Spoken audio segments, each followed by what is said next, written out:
October came and went, so you know what that means. ADHD Awareness Month is over?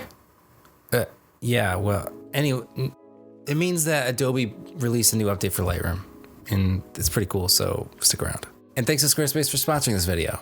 The latest update has brought simulated blur and bokeh effects, the ability to edit and export HDR photos, a point color tool for more precise color adjustments, and more. So let's get into it.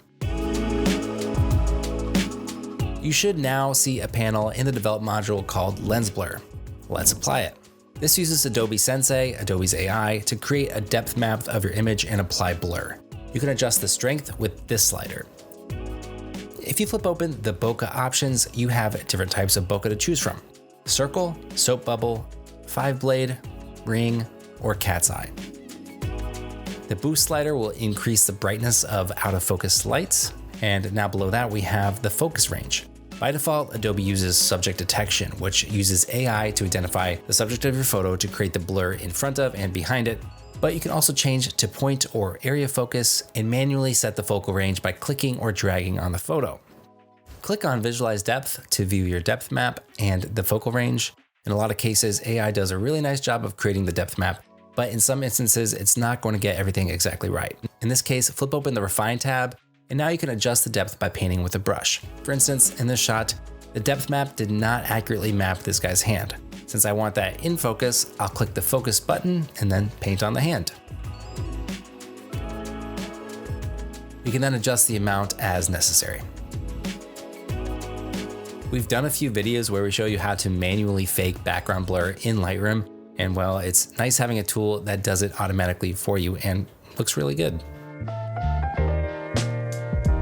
Another cool new feature is an addition to the HSL panel, which is now called Color Mixer.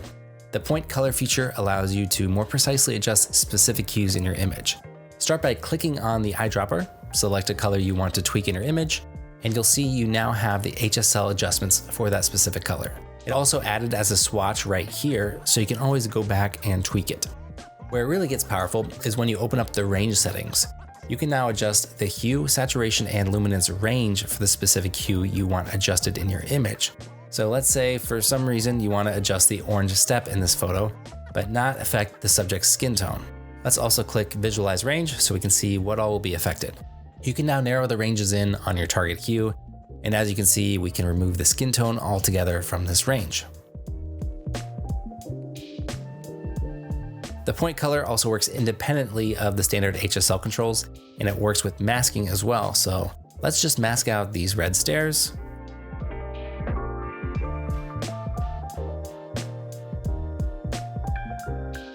We can easily shift the hue of each red step, which is a really nice feature since previously you couldn't really get such precise color control with masking. All right, not a bad addition, Adobe. What else you got? Now, my only HDR display is the one on my phone, but you can now edit and export HDR photos in Lightroom. At the top of the basic adjustments panel, you'll see a button for HDR. Just click it to enter HDR editing mode. You'll see the histogram will show you the additional dynamic range on the right. A few things to mention with HDR. You have the HDR limit selector, which defaults to 4 stops. If you enable Visualize HDR, it will highlight the areas of your image that fall into the HDR range. Then you can enable preview on SDR display to adjust settings for devices that are not capable of displaying HDR. Another thing that will look different is the tone curve. The lower left quadrant is SDR, and then the rest represent the HDR range of your image.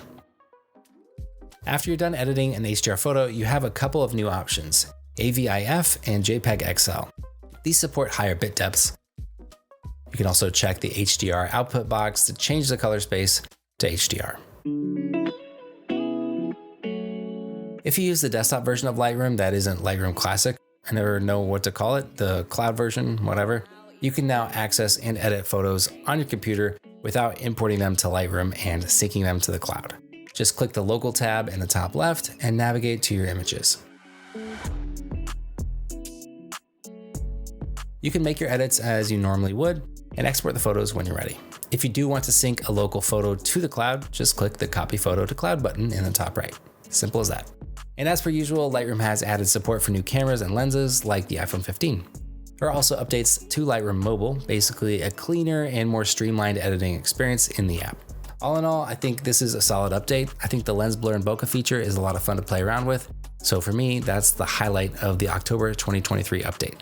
I find myself having to use Photoshop less and less as Lightroom adds more features and becomes even better. Let me know what you think of these updates down in the comments below. And now I'm contractually obligated to tell you about my favorite sponsor, Squarespace.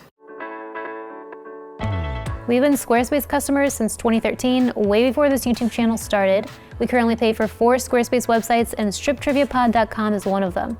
If you're not raking in money hand over fist with your podcast, you might want to check out Squarespace's new member areas, where you can sell access to gated content like video classes, digital downloads, or newsletters. You can also showcase your photography with Squarespace's professional portfolio designs. Customize the layout, the look, and the feel to make it your own. Also, you can schedule and book appointments straight from your website. You need to log in that client meeting? Well, they can easily see your availability and reschedule if needed, making your life a heck of a lot easier. Here's what our new podcast website looks like, and if you're in the market for a new website or domain, we'll save you 10% when you go to squarespace.com/mangostreet, or just click the link down in the description, or use the code MangoStreet at checkout. The options are virtually endless. Sounds like there's just 3 options. Okay, there's 3 options.